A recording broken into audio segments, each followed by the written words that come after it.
All right, so someone wants me to explain trade lines and how they help your credit. All right, as we all know, the FICO score itself is made up of an algorithm. All right, 35% of that algorithm is due to your payment history.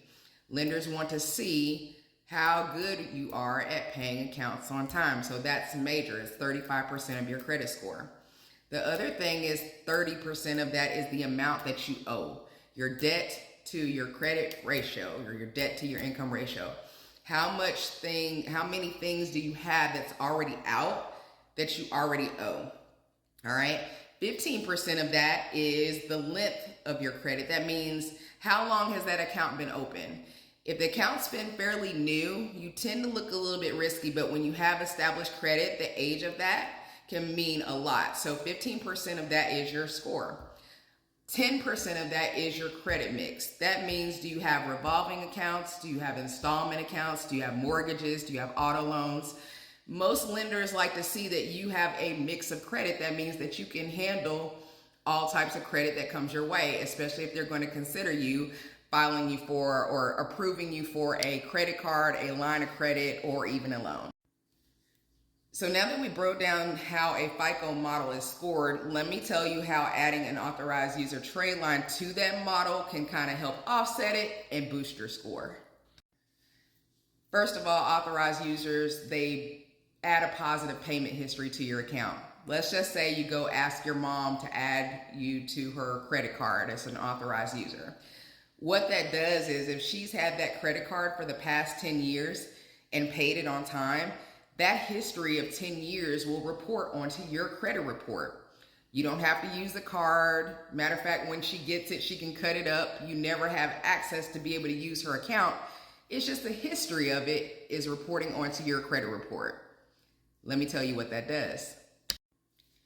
So the first thing it did, it added a positive payment history. It showed 10 years of payments on time. Lenders love to see that. That means that it's probably less risky of you to pay anything back on time. So then they want to lend to you even more. Second thing, it affected the credit utilization ratio. Let's just say I am going to get a pre-approval for a mortgage or a home or anything like that. And I have some maxed out credit cards, maybe $10,000 or $20,000 in credit cards, and they're almost to their max. They're like at $18,000. Well, if I add a trade line to help offset that gap between the $18,000 that I owe and the $20,000 limit on the card, it can drive my utilization down underneath 30%, and that way you'll qualify for a mortgage approval. All right, and the very last things that it did as far as boosting your credit score, it helped with the credit mix, which is at least 10% of your credit score. Typically, lenders like to see that you have revolving accounts, things like credit cards, installment accounts, things like auto loans, mortgages, things like home loans. You know, when you have a mix of all those different things, it diversifies your credit report, and therefore you look like a very healthy person to lend to. All trade lines are not created the same, okay? I'm pretty sure you've heard of authorized user trade lines. That's when you piggyback on someone. And then you also have primary trade lines. Primary trade lines hold a whole lot more weight than an authorized user trade line. Why? Because lenders know that either you piggybacked off of someone when you added an authorized user, or that primary really belongs to you and it's really your credit habits that they're looking at specifically. Well, I'm pretty sure you're asking right now, how do I find authorized user trade lines? How do I find primary trade lines? Well, there's so many sources out there right now that are reliable, that are trustworthy sources in order for you to add these things to your credit report. I'm going to go through a few of them. However, I want to tell you the risk behind this before, or what you need to do first before you enhance your credit report with trade lines. First of all, do not put trade lines on top of negative accounts. And I mean collections, charge-offs, a whole bunch of inquiries or late payments. What this does is it might boost your credit score, but it doesn't boost it as much as it could be had you did the removal of those things first. So always do credit repair first before you even invest in any type of trade line. You want to get the negatives off first. Just think about it. If you have a 500 credit score, and I buy 2 or 3 trade lines just to boost it up to 600, that's still not getting me the approval that I want.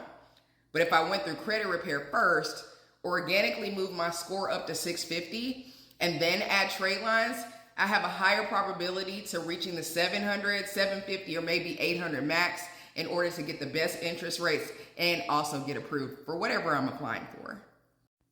Where can you find primary trade lines? Anything that is a credit builder or a credit builder loan would be considered a primary trade line.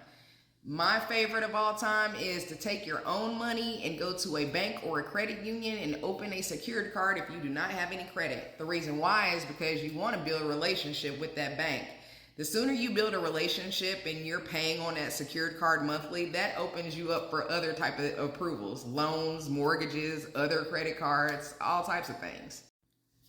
If you don't want to use a secured card route, do some credit builders, Self-Lender, Credit Strong, Kick Off. There's a whole bunch of them out there. Even report your rent.